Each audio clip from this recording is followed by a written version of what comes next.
দিলেন কাটোয়া ভারতী ভবন উচ্চ বিদ্যালয়ের ভূগোলের শিক্ষক মৃন্ময় সাহা। শেষ পর্যন্ত যে কোনো একটা টেক্সট বই ভালো করে পড়লেই হবে। তুমি যদি একটুখানি অনুশীলনীগুলো প্র্যাকটিস করো, একটু দু একটা বই টেক্সট বই ফলো করো, দুটো বই ফলো করে যথেষ্ট, কোনো অসুবিধা নেই। 2 নম্বরের ক্ষেত্রেও তাই, বিভিন্ন প্রশ্ন তুমি পড়বে, প্রত্যেকটা চ্যাপ্টার ধরে ধরে ধরে ধরে প্রত্যেকটা প্রশ্ন পড়লেই হবে। 3 নম্বরের ক্ষেত্রে বলবো, 3 নম্বরের ক্ষেত্রে তোমরা সংজ্ঞা, কারণ, পার্থক্য, এই 3টি জিনিসই কিন্তু 3 নম্বরের মধ্যে রাখবে। আর 5 নম্বরের ক্ষেত্রে বলবো সেটা হচ্ছে যে দুটো প্রাকৃতিক থেকে লিখতে হয়, দুটো আঞ্চলিক থেকে লিখতে হয়। তা ভারতের আঞ্চলিক ভূগোল থেকে এবং প্রাকৃতিক ভূগোল থেকে এই যে টোটাল 4টে প্রশ্ন লিখতে হয়। প্রথম যে বহির্জাত প্রক্রিয়া আছে, ফার্স্ট চ্যাপ্টার, সেখান থেকে নদী, বায়ু, হিমবাহের কাজ, এই 3টে যে আছে, এই 3টে থেকে তোমরা যদি ভালো করে পড়ো মোটামুটি পেয়ে যাবে তোমার। আর একটা প্রশ্ন হচ্ছে বায়ুমণ্ডল এবং বাড়িমণ্ডল, এই দুটো থেকে যদি একটা পড়ো তাহলে কিন্তু কমন পেয়ে যাবে। আর অর্থনৈতিক ভূগোলের ক্ষেত্রে সেটাই ভারতের যে অর্থনৈতিক ভূগোল বা প্রাকৃতিক ভূগোল, সেখান থেকে তোমরা কৃষি এবং শিল্প চ্যাপ্টারের ওই দিকটা যদি পড়ো তাহলে কিন্তু দুটো প্রশ্ন পেয়ে যাবে। 1 নম্বর প্রশ্ন ক্ষেত্রে আমাদের এমসিকিউ, শূন্যস্থান পূরণ, সত্য মিথ্যা, স্তম্ভ মেলা, এই প্রশ্নগুলো যে এসএকিউ যে প্রশ্নগুলো থাকছে, এই প্রশ্নগুলো যদি তোমরা প্রত্যেকটা ভালো করে করো তাহলে এখানে 36 মার্কস থাকছে। 36 মার্কসের মধ্যে ম্যাক্সিমাম ভালো ছেলে যারা মোটামুটি একটু পড়াশোনা করে তারা মোটামুটি 30 আপ পায়। তোমরা যদি চেষ্টা করো তাহলে সেটাও তোমরা পাবে। আর একটা 1 নম্বর প্রশ্ন ভেরি ইম্পর্টেন্ট, সেটা হচ্ছে মাধ্যমিকের ম্যাপ পয়েন্টিং।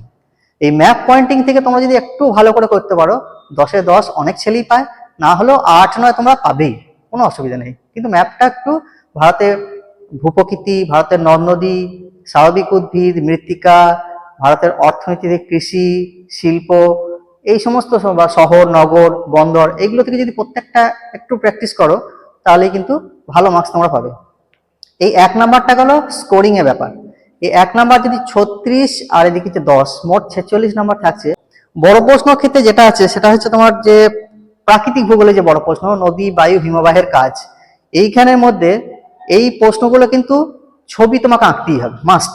যখন আমাদের একজন এক্সামিনার খাতা দেখবে তখন ছবির ক্ষেত্রে আলাদা নাম্বার দেবে, প্রশ্ন লেখার ক্ষেত্রে আলাদা নাম্বার দেবে, কাজেই তোমাদের ছবি কিন্তু মাস্ট আঁকতেই হবে। আর বায়ুমণ্ডলের ক্ষেত্রেও তাই, বাড়িমণ্ডলের ক্ষেত্রেও তাই। তো আলাদা দুটো প্রশ্ন আছে, একটা হচ্ছে হিমবাহ ও জলধারা মিলিত কার্যের ফলে গঠিত ভূমিরূপ, আর একটা হচ্ছে বায়ু ও জলধারা মিলিত কার্যের ফলে গঠিত ভূমিরূপ।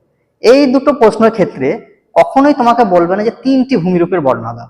এখানে দেবে তোমাকে যে হিমবাহ ও জলধারার মিলিত কার্যের ফলে গঠিত ভূমিরূপগুলির বর্ণনা দাও সচিত্র।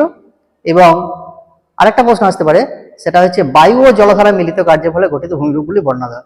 এখানে কিন্তু 4টে-5টা করে পয়েন্ট আছে, এইগুলো কিন্তু 4টে-5টাই তোমাকে লিখতে হবে। এটা ক্ষেত্রে কিন্তু 3টে লিখলে হবে না, কিন্তু নদীর ক্ষয় কার্যের ফলে 3টে বলে দেবে তোমাকে যে 3টি ভূমিরূপে সচিত্র বর্ণনা দেয়, এক্ষেত্রে ছবি কিন্তু মাস্ট। তো এবছরই যেমন খুব ইম্পর্টেন্ট প্রশ্ন, পূর্ব মধ্য ভারতে লৌহ ইস্পাত শিল্প গড়ে উঠেছে কেন? তাহলে এবার ধরো পূর্ব মধ্য ভারতে লৌহ ইস্পাত শিল্প গড়ে উঠেছে কেন, তুমি যখন লিখলে টোটালটা, তারপরে করবে কি আউটলাইন একটা ম্যাপ ভারতের এঁকে দেবে। আউটলাইনটা ম্যাপ এঁকে দিয়ে ভারতের পূর্ব দিকটাতে যে লৌহ ইস্পাত শিল্পগুলো যেখানে গড়ে উঠেছে সেই জায়গাটা একটু দেখিয়ে দিবি। যদি এটার ক্ষেত্রে কোনো মার্কস থাকে না, কিন্তু লিখে দিলে ইমপ্রেশনটা ভালো হবে। ভারতের কৃষির ক্ষেত্রে যেমন এবারে ইম্পর্টেন্ট হচ্ছে চা ও কফির অনুকূল প্রাকৃতিক পরিবেশ আলোচনা করো। তাহলে অনুকূল প্রাকৃতিক পরিবেশ যখন তুমি লিখবে তখন ভারতের আউটলাইন ম্যাপটা এঁকে দিলে, দিয়ে চা কোথায় উৎপন্ন হচ্ছে আমাদের পূর্ব উত্তর ভারতে সেই জায়গাটা একটু মার্কিং করে দিলে, বা কফির ক্ষেত্রে দেখিলে দক্ষিণ ভারতে কোন জায়গাটায় নীলগিরি পর্বতে ওই জায়গাটা যে কর্ণাটক ওই অঞ্চলটা যে কফি চাষ হয় এখানে দেখিয়ে দিলে তাহলে এক্ষেত্রে কিন্তু ভালো হবে। আর ম্যাপের ক্ষেত্রে বলি, ম্যাপ যখন পয়েন্টিং করবে, ম্যাপ পয়েন্টিং ক্ষেত্রে তুমি সমস্ত জায়গাগুলো দেখালে, কিন্তু যে অনেকেই বলে যে ইন্ডেক্স করতে হয়, ইন্ডেক্স না করলেও নাম্বার পাবে। যখন তোমরা প্রশ্ন লিখছো, এমসিকিউ লিখছো, এসএকিউ লিখছো, ম্যাচিং লিখছো, তারপরে তোমার সত্য মিথ্যা লিখছো, এগুলো কিন্তু সিকোয়েন্স অনুযায়ী লিখবে। মানে ধরো এমসিকিউ কটা কমপ্লিট করলে, তারপরে শূন্যস্থান লিখলে, তারপরে ম্যাচিং করলে, এটা ঠিক আছে। কিন্তু কখনো নয় যে 5টা এমসিকিউ করতে করতে আবার 2টো এসএকিউ করলে, তা করবে না। একটা প্রশ্ন শেষ করবে কমপ্লিট, তারপরে পরবর্তী প্রশ্নে যাবে।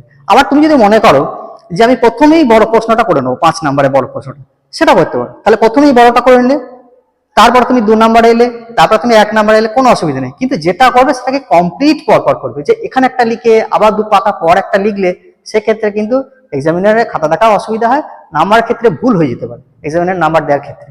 যদি 1 নম্বর প্রশ্ন এমসিকিউটা লিখলে, এমসিকিউটা কমপ্লিট করে নিলে, তারপরে হয়তো মনে করলে যে আমি 5-এর প্রশ্ন লিখবো, 5 নাম্বার প্রশ্ন, 5 নাম্বার লেখো, কোনো অসুবিধা নেই। কিন্তু ওই 5 নাম্বার একটা 5-এর এর একটা প্রশ্ন লিখলে বি এরটা আবার 2 পাতা পর গিয়ে লিখবে, তা কখনো করবে না। পরপর লিখবে, তাতে দেখবে তোমাদের খাতাটাও ভালো হবে এবং নাম্বার দেওয়ার ক্ষেত্রে এক্সামিনের ভুল হবে না। একদম খাতা দেখার ক্ষেত্রে, খাতার নাম্বার দেওয়ার ক্ষেত্রে ভুল হবে না। বেশ, এবার আমি একটা কথা বলছি, যেটা যে টাইম ম্যানেজমেন্ট। টাইম ম্যানেজমেন্টের ব্যাপারে আমি একটা কথা বলবো তোমাদেরকে, যে এমসিকিউ যে 14টা প্রশ্ন থাকে, সেখানে যদি তুমি মনে করো যে আমি প্রশ্নটা লিখবো তারপরে নাম্বার দিয়ে অ্যান্সারটা লিখবো, না করলেও পারো। শুধু নাম্বার দিয়ে অ্যান্সারটা লিখে দিলে কোনো ভুল নাই, কোনো নাম্বার কাটা যাবে না, ফুল মার্কস তোমরা পাবে। শূন্যস্থানের ক্ষেত্রেও তাই। কিন্তু এসএকিউ ক্ষেত্রে বা সত্য মিথ্যার ক্ষেত্রে কিন্তু তোমরা পুরো লিখো, কারণ সত্য মিথ্যা এবং এসএকিউটা পূর্ণ বাক্যে দেওয়াটাই ভালো, তাহলে সুবিধা হয়, খাতা দেখার ক্ষেত্রে সুবিধা হয়। আর ম্যাচিং তো কোনো কথাই নেই, ম্যাচিং তো তোমাকে দুদিকটাই লিখতে হবে, সেটা হলো। এবার একটা প্রশ্ন বলি 2 নম্বরের প্রশ্ন ক্ষেত্রে। 2 নম্বরের প্রশ্ন যেমন কথা বলছে, একটা নিক পয়েন্ট বা নিক বিন্দু কাকে বলে? তাহলে নিক পয়েন্ট বা নিক বিন্দু, তুমি তো বলবে স্যার আপনি ওখানে তো চিত্র সহ বলে নাই, তাহলে এখানে চিত্র সহ কেন লিখবো?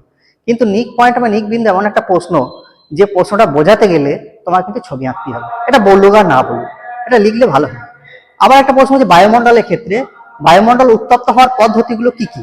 বায়ুমণ্ডল উত্তপ্ত হওয়ার মূল যে পদ্ধতি, পরিবহন, পরিচালন, বিকিরণ, এই 3টে ছবি তুমি প্র্যাকটিস করো। খুব সোজা ছবি, পরিবহন, পরিচালন, বিকিরণে 3টে ছবি কিন্তু প্র্যাকটিস করবে, এবং এই সমস্ত প্রশ্নের ক্ষেত্রে তোমরা ছবি আঁকবে। আর কৃষি, শিল্প, এক্ষেত্রে বললাম, জনসংখ্যার ক্ষেত্রে এটা বললাম, ছবি আঁকবে। লাস্ট যে চ্যাপ্টার একটা প্রশ্ন আছে, যেটা হচ্ছে ভারতের উপগ্রহ চিত্র, ভারতের উপগ্রহ না, উপগ্রহ চিত্র যে প্রশ্ন, লাস্ট চ্যাপ্টারটা, ওটার ক্ষেত্রে কিন্তু প্রত্যেকটা প্রশ্ন 1, 2 এবং 3 নাম্বার খুব ভালো করে তোমরা তৈরি করবে। ওখান থেকে তো কোনো বড় প্রশ্ন আসবে না, 1, 2, 3, 1 নাম্বার প্রশ্ন, 2 নাম্বার প্রশ্ন এবং 3 নাম্বার প্রশ্ন খুব ভালো করে তোমরা করবে। আর এটুকুই। আর যখন তোমরা লুজ সিট নেবে, মেন খাতা হয়ে যাওয়ার পর, মেন খাতা লেখার পর লুজ সিট গুলো কিন্তু মাথার উপর মার্কিং করবে 1, 2, 3 করে, তাহলে তোমার লুজ সিট গোছানোটা সুবিধা হবে। আর ম্যাপ পয়েন্টিং ক্ষেত্রে একটা বলছি আমি, ম্যাপটা প্রথমে পয়েন্টিং করলে দিয়ে, এই যে মেন খাতা, ধরে নাও এটা মেন খাতা, তোমার মেন খাতার পরে এইখানে তোমরা ম্যাপটা এঁকে দেবে, তাহলে কিন্তু প্রথমেই কিন্তু ম্যাপটা এক্সামিনে দেখে নিতে পারবে। এই জায়গাটায় প্রথমে এখানে তোমার নাম, রোল, রেজিস্ট্রেশন নাম্বার এই সমস্ত থাকছে। এরপরে এই পেজটা তুমি লিখবে না, আর এই জায়গাটাতে তুমি ম্যাপটাকে সেট করে দেবে, তাহলে কিন্তু সুবিধা হবে খাতা দেখা। ঠিক আছে? আর ম্যাপ পয়েন্টিং এর ক্ষেত্রে বলছি, তুমি কালার ইউজ করবে না, পেন্সিল, জাস্ট রোল পেন্সিল দিয়ে আনবে, এটাই।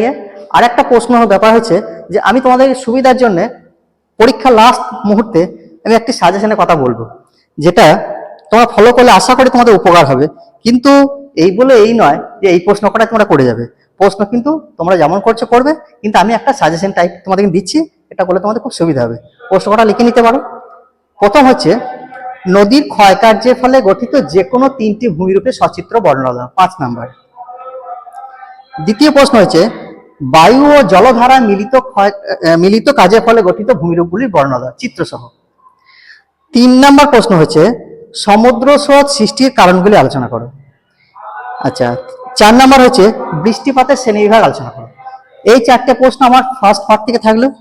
সেকেন্ড পার্ট অর্থাৎ ভারতের প্রাকৃতিক এবং অর্থনৈতিক থেকে যেটা দিচ্ছি, সেটা হচ্ছে, একটা প্রশ্ন হচ্ছে, চা ও কফি চাষের অনুকূল প্রাকৃতিক পরিবেশ আলোচনা করো। শুধু প্রাকৃতিক পরিবেশ, অর্থনৈতিক নয়, অনুকূল প্রাকৃতিক পরিবেশ আলোচনা করো।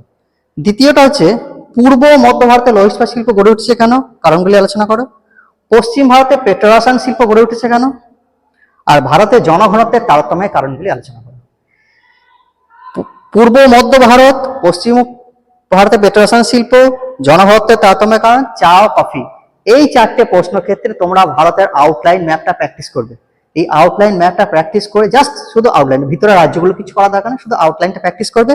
এবং ভিতরে এই যেমন আছে পূর্ব মধ্য ভারতে লৌহ ইস্পাত শিল্প গড়ে উঠেছে, তাহলে পূর্ব মধ্য ভারতটা দেখিয়ে দিলে, দুর্গাপুর, জামশেদপুর, বোকারো, এদিকে ভিলাই, মধ্য ভারতের এই অঞ্চলটা তুমি একটু মার্কিং করে দিলে ভালো হবে। চা কফির ক্ষেত্রে তাই, পূর্ব উত্তর পূর্ব ভারতের ম্যাপটা দেখিয়ে দেবে। কফির ক্ষেত্রে নীলগিরি পর্বত ওই অঞ্চলটা বা কর্ণাটক এই অঞ্চলটাকে দেখিয়ে দেবে। আচ্ছা, পশ্চিম ভারতে পেট্রোরসায়ন ক্ষেত্রে গুজরাট, মহারাষ্ট্র অঞ্চলটা মার্কিং করে দেবে, তাহলে কিন্তু মার্কসটা তোমাদের ভালো হবে।